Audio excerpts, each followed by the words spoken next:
कृषी क्षेत्रातील कृत्रिम बुद्धिमत्ता. कृषी क्षेत्रातील कृत्रिम बुद्धिमत्तेचे विजेते आहेत, ज्यांना 25 लाखाचं पारितोषिक आहे ते जॉयश एआय सोल्युशन्स. जॉयश AI solutions AI enabled integrated agriculture robot for cotton cultivation automation.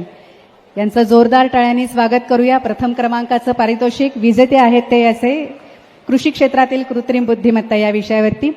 हे पारितोषिक आता अर्ध्या रकमेचं इथे दिलं जात आहे आणि अर्ध्या रकमेचं पारितोषिक हे ज्या वेळेला त्यांची यशस्वी अंमलबजावणी केली जाईल त्यावेळेला त्यांना उर्वरित रक्कम दिली जाईल. एक अजून खूप महत्वाची जी काही आपल्याला या ठिकाणी इनोव्हेशन पाहायला मिळालं ते आज आपण बघतोय प्रत्येक क्षेत्रामध्ये हार्वेस्टरची फार आवश्यकता आहे.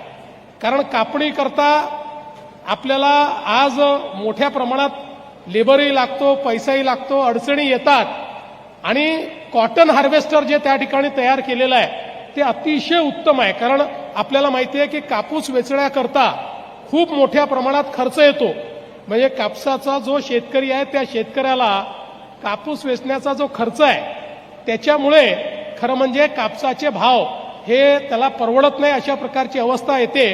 आणि जे हार्वेस्टर तयार करण्यात आलेलं आहे कापूस वेचण्याचं यंत्र ते इतकं अप्रतिम तयार करण्यात आलेलं आहे की त्याच्यामुळे कापसाच्या शेतकऱ्याला खूप मोठ्या प्रमाणात त्याचा फायदा होईल.